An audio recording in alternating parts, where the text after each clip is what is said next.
Next question. Question says capacitor C1 of capacitance 1 microfarad, एक C1 capacitance है जिसकी value 1 microfarad है, and C2 of capacitance 2 microfarad are separately charge by a common battery for a long time. तो दोनों capacitors जो है उनको हमने पूरा फुल चार्ज किया है, यहाँ पे हम ये जूम कर सकते हैं। Two capacitors are then separately discharge through equal resistors, तो दोनों को उसके बाद हम डिस्चार्जिंग सर्किट बनाया हमने, और दोनों पे जो एक्सटर्नल रेजिस्टेंस लगा हुआ है दोनों में रेजिस्टेंस की वैल्यू सेम। सवाल है both the discharge circuits are connected at t is equal to 0, और t इज इक्वल टू 0 पे हमने डिस्चार्जिंग चालू की। अब हमारे चार स्टेटमेंट है। पहला कहता है current in each of the to discharging circuit is 0 at t is equal to 0। Next कहता है current in the to discharging circuit at t is equal to 0 are equal but not equal to 0।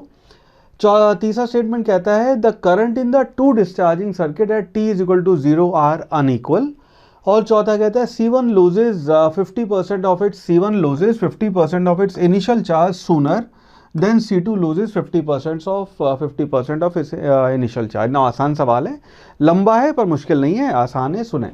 तो scenario ये है कि आपका एक capacitor जिसकी value C1, इसको आपने एक बैटरी लगा के चार्ज किया, ये आपने बैटरी लगाई V वोल्ट की, दूसरा एक कैपेसिटर C2 और उसको हमने यहाँ पे सेम V वोल्ट की बैटरी लगा के दोनों को इंडिपेंडेंटली हमने अलग अलग चार्ज किया। नाउ इस सिनेरियो में इसकी वैल्यू है 1 माइक्रोफैरड, दिस इज 2 माइक्रोफैरड। जो इनके ऊपर चार्ज आएगा Q1 उसकी वैल्यू हो जाएगी आपकी CV यानी कि C1 V1, Q2 उसकी वैल्यू हो जाएगी C2 V2। और यहाँ पे हम ये देख सकते हैं कि क्योंकि आपका कैपेसिटर इसका ज़्यादा है तो इसलिए Q2 की वैल्यू जो उसके ऊपर चार्ज होगा उसकी वैल्यूज़ ज़्यादा होगी। दीज आर सम ऑब्जर्वेशंस, ठीक है, अभी तक सवाल नहीं कर रहे हैं, ये आपका सिनेरियो है।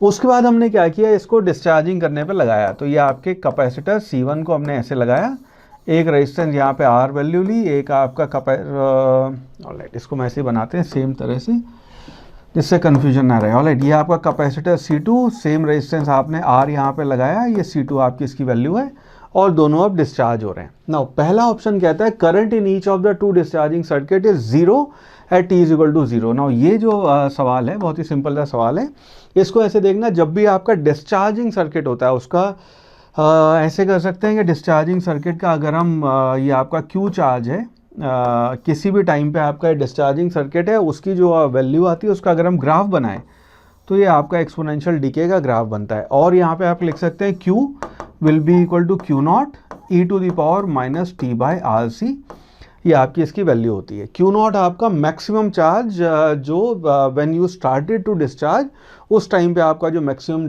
चार्ज होगा वो, और यहाँ पे Q की वैल्यू हम ये Q0 जो उसकी वैल्यू लिखते हैं CV, तो जो आपका कैपेसिटेंस मल्टीप्लाइड बाय V, जितना आपने इसको चार्ज किया था वो उसकी वैल्यू CV होगी, उसके बेसिस पे ये वैल्यू डिके होती है। नाउ यहाँ पे बात अपने को पता है कि आपका एक टाउ जो वैल्यू आती है उस पर आपका 37% इसके चार्ज की वैल्यू गिर जाएगी, और एक टाउ है, टाउ का मतलब होता है 1 tau is equal to 1 RC। R और सी को ये सारा इन्फॉर्मेशन जो अपने को सवाल में चाहिए हमने यहाँ पे पहले लिख लिया।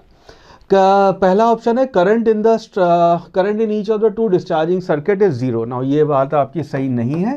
टी की वैल्यू जैसे हम यहाँ पे 0 रखेंगे उस टाइम पे आपका जो चार्ज होगा, इनफैक्ट इसको ऐसे देखें कि अगर इसी की वैल्यू करें, हम करंट की बात कर रहे हैं तो इसी को अगर हम डिफ्रेंशिएट कर दें तो current I will be equal to DQ by dt। इसको जब आप डिफ्रेंशिएट करेंगे तो इसकी वैल्यू आ जाएगी Q डिवाइडेड बाय ये हो जाएगा आपका RC, और इसकी वैल्यू रह जाएगी आपकी e to the power minus t by RC, ये आपकी वैल्यू रहेगी आपके चार्ज की।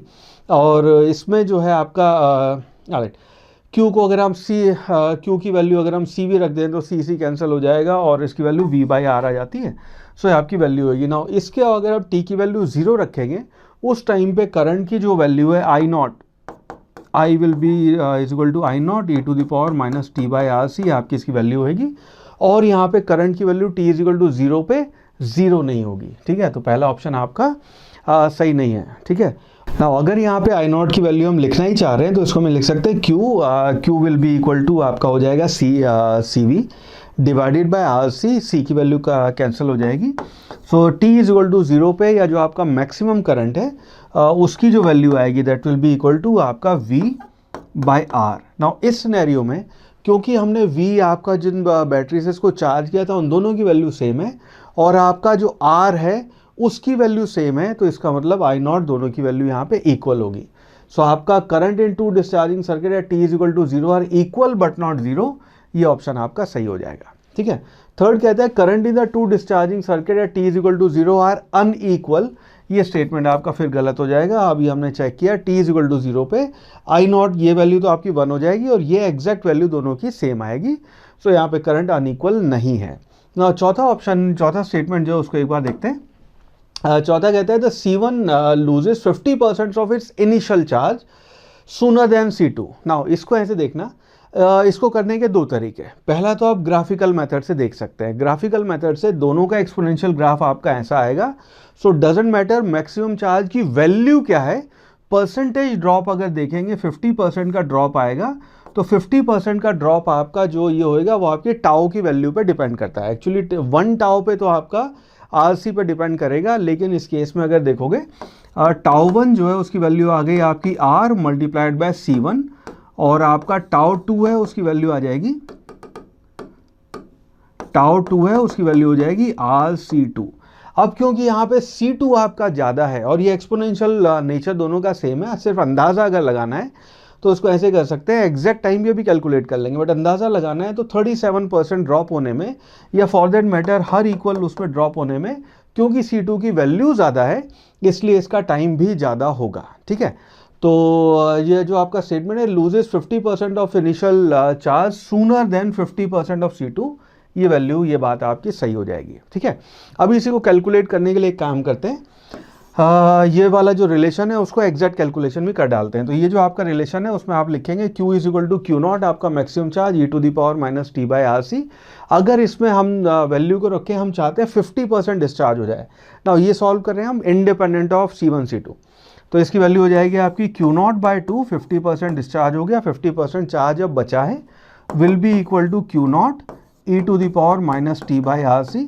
दोनों तरफ Q0 को आप कैंसिल कर सकते हैं और अगर दोनों तरफ लॉग ले लें तो लेफ्ट हैंड साइड बचेगा आपका ln 1/2 will be equal to minus t by RC।